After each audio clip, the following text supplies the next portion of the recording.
kiek metų ieškojau atsakymų pasaulio triukšme ir svetimose svajonėse. Bandžiau tapti tuo, kuo žavėjosi kiti, bet kuo toliau ėjau, tuo labiau prarasdavau save.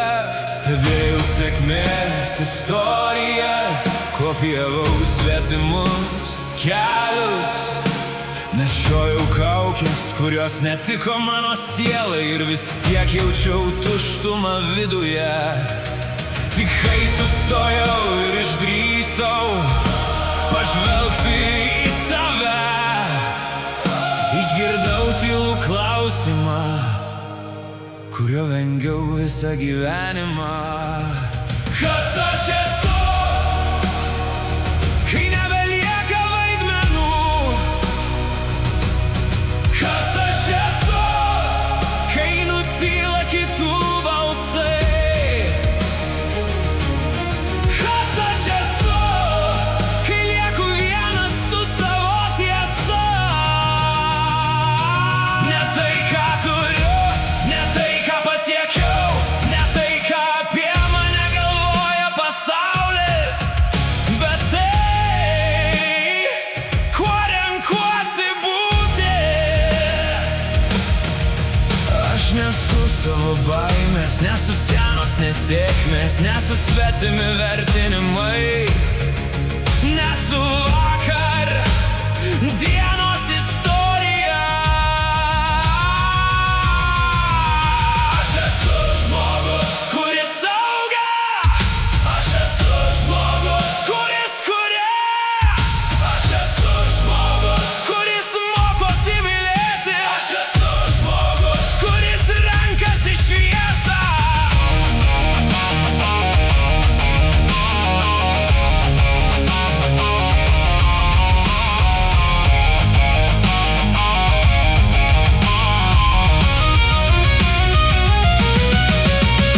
Kiekviena diena tampa pasirinkimu, kiekvienas žingsnis tampa balsu už žmogų, kuriuo tampu, už gyvenimą, kurį kuriu.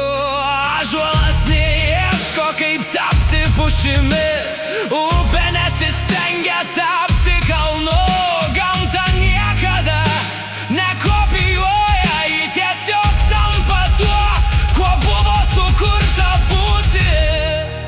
Ir galbūt visa paslaptis yra paprasta, gyvenimas keičiasi tada, kai pasikeičia žmogaus savęs suvokimas.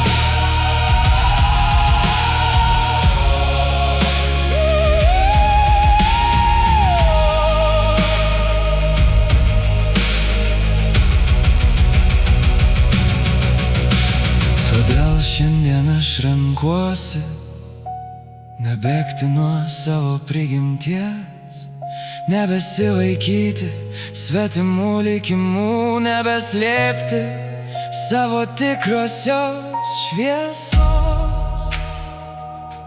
Nes mano ateitis prasideda ne rytoj, ji prasideda dabar.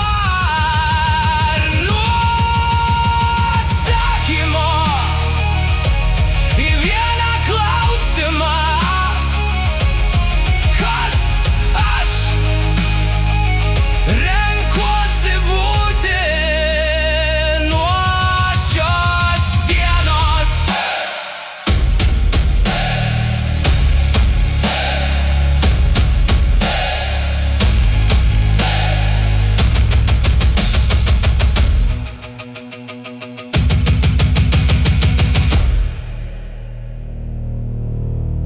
Nuo šios dienos.